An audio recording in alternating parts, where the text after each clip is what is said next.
With the 2-week 1000 format, the show's obviously going to look a little bit different today.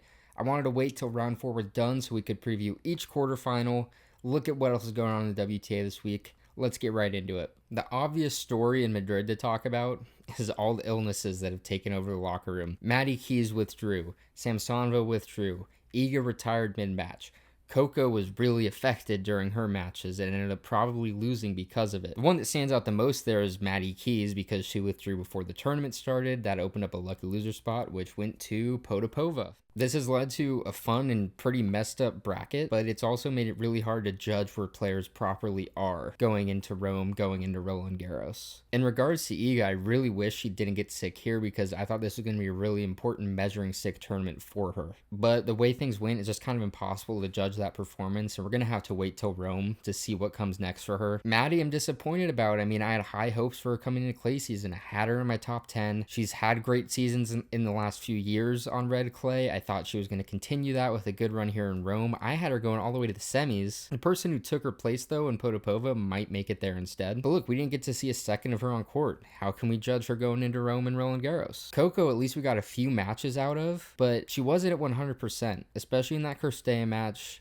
And then that Noskova match, I don't think she loses if she's fully healthy. So there's just a few major players that we can't get a read on right now. What did we see, though? We saw Baptiste this week have a great run so far. Paolini and Benches back-to-back to make your quarterfinal, her second straight 1000 quarterfinal. And that Benches match especially, crazy. That second set, she had 6 match points. She double faulted away, I think 3 of them. And then she lost a heartbreaker tiebreaker. I don't know how you recover from that if you're Baptiste, but she did. She showed extreme mental strength against a really good player. I mean, Benches has been in great form this year, and she's never been the biggest threat on clay, but it's still a great player that with a lot of experience, and Baptiste pulled it out. And what's her reward for all that? She gets to face Sabalenka, just like she did in Miami. 2 great runs between here and Miami, and just running into the best player in the world. However, Arena hasn't been totally herself. I mean, those first 2 rounds, she dispatched Stearns, she dispatched Christian. The Stearns match, there were some moments where you're like, oh, this is kind of close, but then Arena just does what she does. I mean, it's the end of the set, it's tied up, and she's like, all right, I'm going to break, I'm going to hold, and I'm going to win this match. It's just who she is.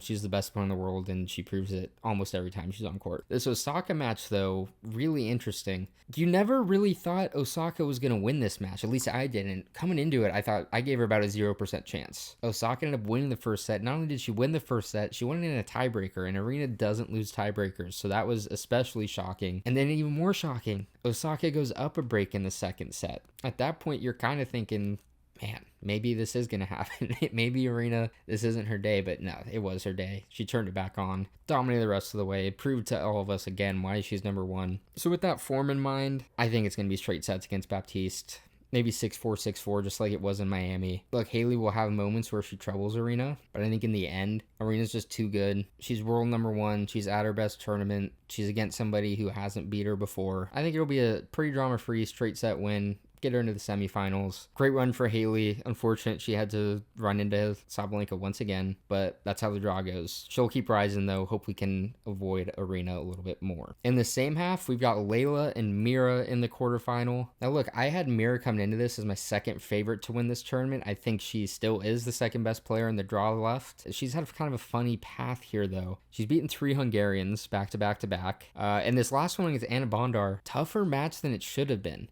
Bondar wins the first set, and Bondar falls way behind in the third set, but comes back. She claws back, and this was the first time that we saw those glimpses of Mira's mental issues. I talked about it coming into this, and I'm not the only one talking about it. But if she wants to become the best, if she wants to become on that level with, the top 5 players, she's got to get these mental issues straightened out. You can't be sitting on the bench saying, I'm going to lose, I'm not good enough. Now, fortunately for her, she was good enough. She did win this match. I wonder how it's going to translate facing, something like Layla instead of Bondar, or next round when she has to face Sabalenka.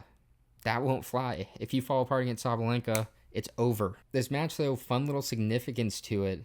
3 years ago, you may remember, 15-year-old Mira Andreeva got her first ever tour win right here in Madrid against Leylah Fernandez. And that kicked off the start of 16-year-old Mira Andreeva's great season, amazing run, the year we all remember. And now Mira has just kept climbing, and now she's here as a serious threat to win Madrid. And I think she'll take care of Leylah in straight sets and move on to the semis. And we talked about how illness impacted the players that are out now, the Maddie, Iga, Coco part of this, but it's also masked some of the players currently in the tournament still, and I think the biggest culprit of that is Linda Noskova. Look, she beat Coco, a great comeback, a great win no matter what Coco's physical status was. But before that, walkover versus Kirstea, she kind of routined Arango. I don't think we're seeing all of Noskova's capabilities so far, and that's why I'm saying that, it's a little bit masked in my opinion. There's a little bit of a cloud in front of her. If this were to happen to somebody that had a better clay resume than Linda, I'd be a little bit more forgiving, but Linda's never really had a big result on clay. Her best result was a Prague semifinal, but look, maybe she's turned the corner this year. She made the quarters in Stuttgart. Now she's made the quarters here in Madrid. That's two good results, even if there's a lot of asterisks to it. I'm not going to rule this out as a fluke yet, but I am going to say this is her biggest measuring stick right now, going up against Marta Kostyuk. Marta's in the best form of her career. 9 straight wins. She's coming off a title in Rouen. She just picked up her 4th top 10 win of the year against Jessie Pegula and just never really was even in danger in that match. She hasn't dropped a set yet in this tournament. She's just at an unreal level, and knowing what we know about each of their current forms, each of their past on clay, I don't think you can pick against Marta here. But like I said, it's a great measuring stick, not just for Noskova, but for Marta. These are two players who've never played. They practice together a lot, so they know each other's games very well. We'll see how that goes.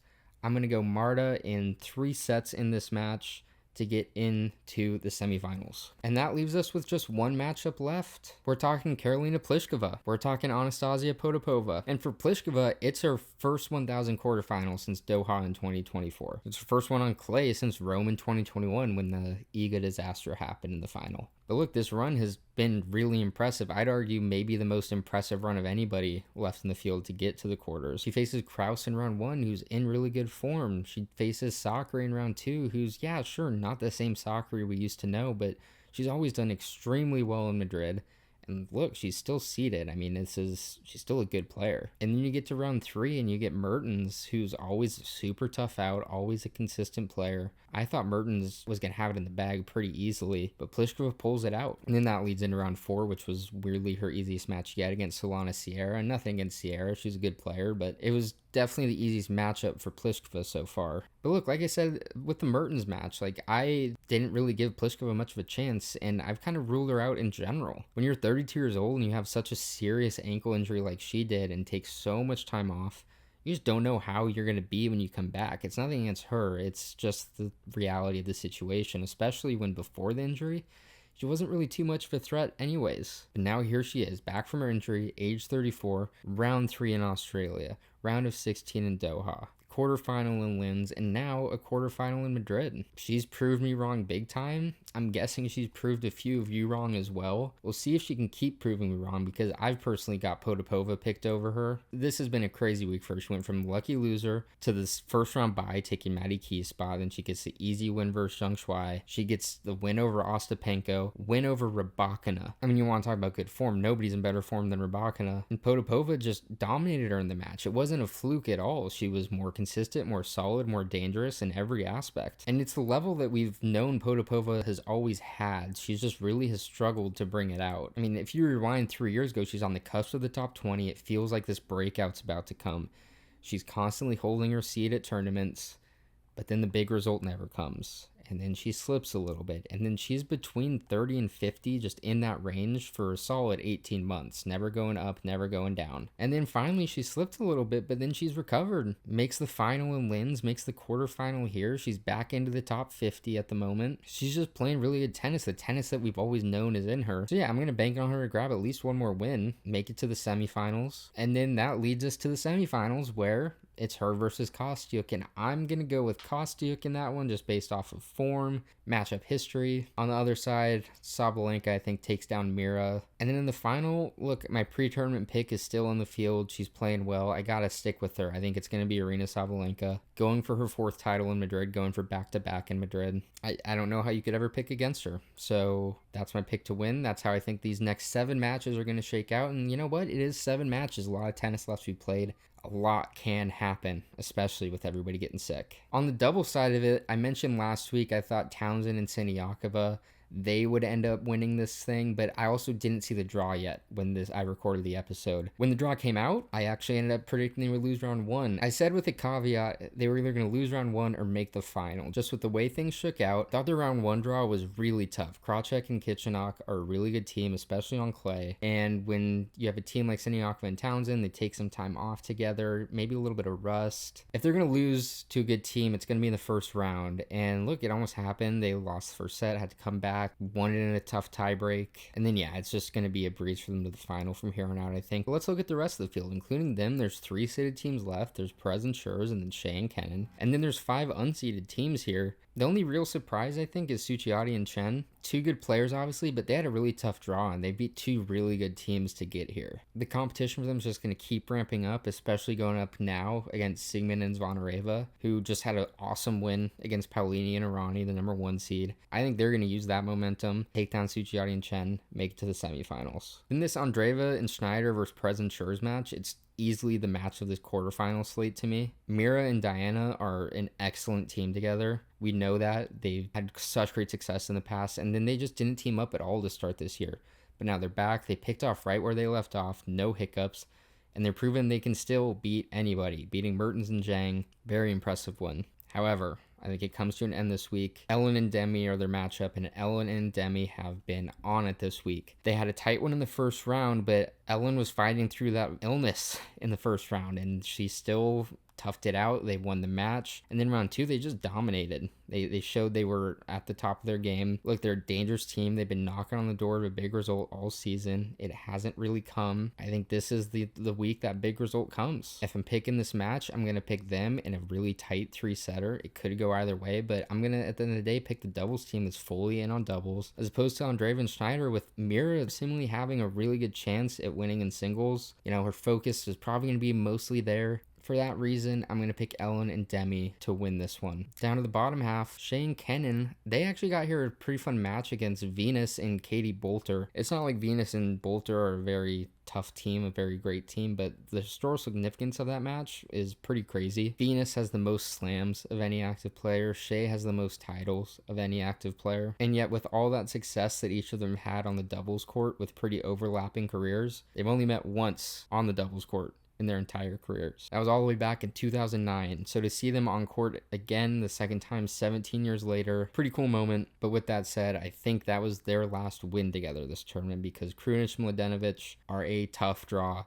2 great players. It's their first time teaming up, and they're proving to be quite the threat. And yeah, the results are matching what you think when you hear those 2 names. So I'm going to stick with them to go make the semifinals. And then yeah, I mentioned it. Siniakova and Townsend, they're going up against Akiri and Gleason. Nothing against those 2. They're both extremely nice people. They're both really good players. They've had great results lately. Look, they're just outmatched by Siniakova and Townsend. Nothing against them.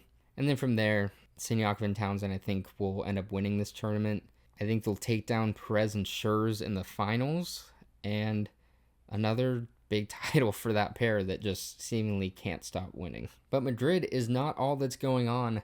There's actually going to be 3 125s this next week, but first, let's talk about what has just happened. We're going to start out with Fiona Ferro winning a 125 title. It's her first title in 3 years, and it's been a really good year for her so far. A final at a 75K, round 2 in Ostrava, a 125 semifinal. She pushed Kirstea to the limit in Rouen, and then a great title run here. Back into the top 200. And she started this thing off by beating Andreescu in round 1. Tough round 1 draw. She got it done. And then she finished this thing off by beating 4 up-and-comers. 4 young players on tour with a lot to prove that probably have pretty good futures. And Ferro beat them all. Pliskova, Pradankina, Klimovikova, Kudermetova, all really young, talented players. Fiona Ferro beat them all. Took home the title. Congrats to her. Up-and-comers did thrive elsewhere, though. We'll start with Taylor Preston. She won in Tokyo, 100K title, the biggest of her career. Right now, she's slated to have a new career high when the rankings drop on Monday. Much like Ferro, this is a continuation of a great year for her. Started off with a semifinal in Hobart, and now she's, continuing it with this title. It looked 2 years ago like she was on the cusp of a breakthrough. At 17, leading into 18, she had a massive run at the ITF level. Led into her first tour win in San Diego when she beat Magdalena Freck. But then that second tour win just kind of never came. And that's okay, especially at that age. The important thing is, what do you do about it? And for her, instead of beating her head against the wall trying to find the second one, she dropped back down. She went back down to the ITFs, found her footing, kept growing. And then she ends 2025 with a really big run. 3 35K titles. That momentum takes her right into Hobart, where she gets a semifinal. And now here in Tokyo. And look, she's 20 years old. She might be part of the future of Australian tennis. She's about to hit a new career high in the rankings, and if she can keep this push and get in the top 100, that'd be great for Aussie tennis and really good for her, obviously. Speaking of Australian tennis, do you remember Maria Timofeeva? You probably remember her round 4 run at the Australian Open 2 years ago. You might remember her Budapest title, which she won as a lucky loser right before that. Off the strength of those 2 results, she briefly broke into the top 100, and she showed a really exciting game, a powerful backhand, a lot of emotion on court. She was a really fun player to watch. And then a combination of injuries, inconsistency, just kind of gradually fell and fell and fell. It seemed to me like a rise was inevitable. Like, I'm not talking, top 10 player, but it seemed like she was going to be a pretty consistent top 50, top 60 player that's just a mainstay on tour and always there. But then it just didn't happen. And look, she won a title this week. She beat Lisa Pagato in the final, who's in really good form. That's a great win. But unlike Preston, I'm less convinced that this can translate to something for Timofeeva. And why? Because there's a really big line of demarcation in her results. Dating back the last 10 months, so the start of July last year, she's 22-3 on the ITF level. But when she steps up, there's a really big drop off. She's 8-17 on the WTA tour, and all 8 of those wins are in qualifying. She doesn't have a single main draw win in the last 10 months on the WTA tour. So to me, it's fascinating because when you see a young player have such great results on ITFs, you kind of think there's a breakthrough coming. There's going to be some good result ahead, some breakthrough in the rankings. And for Timofeeva, that hasn't been the case. She spent most of this year so far just losing at tour level. So it's good for her to see those wins come in, get back on track. She's going to skip this week, play a 125 next week, maybe keep building that momentum. And we'll see. Maybe she can pick up a win or 2 at Roland Garros. I mean, time will tell. So what's next? We talked about the lower level tournaments. We talked about Madrid. Let's talk about the 125s that are coming up. There's 3 of them this week. 3 125 tournaments. And between them all, there are 21 top 100 players in them. And look, I have my problems with the 2-week 1000 formats. I think that they bring the tour to a screeching halt more often than not. I mean, look at it this week in Madrid. We have 5 days left in the tournament on the WTA side, and there's 7 matches left. That's just not enough action, but thank goodness we have these tournaments to fill the gap. Like I said, there's 2 good fields this week. We'll start with one of them in St. Malo. Valentova, Talia Gibson, Lily Tagger, Elsa Giacomo. These are some really fun players with really fun results that have a really good chance to win this tournament. And it doesn't stop there. The rest of the field's really fun too. I mean, you have Clara Burrell coming back from her ACL, and yeah, she already lost her first round match, unfortunately, at this recording, but it's good to see her back. You've got Bianca Andreescu still trying to find her footing. You've got Alina Korneva still trying to get her breakthrough. It's a fun field, top to bottom. And when you look at the draw, my pick is either going to be Lily Tagger or Teresa Valentova. I think I'm going to stick with Valentova. Unfortunately, this is the projected quarterfinals, so we can't see both of them make a deep run here. I'm cheating a little bit. They both already won their first round match, but neither were going to be really tough first round matches anyways, so I don't really take that into consideration for him. For me, what this comes down to is Valentova has a combination of clay resume and a year now of really good tour experience. On clay, she's 33-11. She's won a 125 title. She's really comfortable on the surface. And when you combine that with the vast quality of players that she's been able to play against on tour over the last year, going up against the best of the best, finding her game, I really think this is her title to lose. It's her week in my opinion. But then you go over to Catalonia and the field could be even better. You got Daria Kasatkina trying to find her footing on her way back. You got Peyton Stearns, one of the best clay quarters in the game. You got Wang Jinyu, the highest ranked player in action this week at the 125 level, and she's had some weird scheduling quirks to start her clay season. That continues here. In St. Malo, I really don't think there's a chance for an unseeded player to win. Here, though, I can see it. However, as much as I could see it, I'm not going to predict it. I'm going to predict Peyton Stearns takes home the title. Her draw is not too difficult. I mean, I don't really see anybody that can take her out before the semifinals, and by the time she gets there, she'll be going up against Buzas Monero, Shrimkova, and by that time, she'll just be full steam ahead. The thing you worry about with Peyton, it's the thing you worry about with her all the time, is can she just avoid beating herself? But I think here she can, with such strong results on clay the last few years, I just can't pick against her. And the early matchup to watch, I mentioned already, Kasatkina.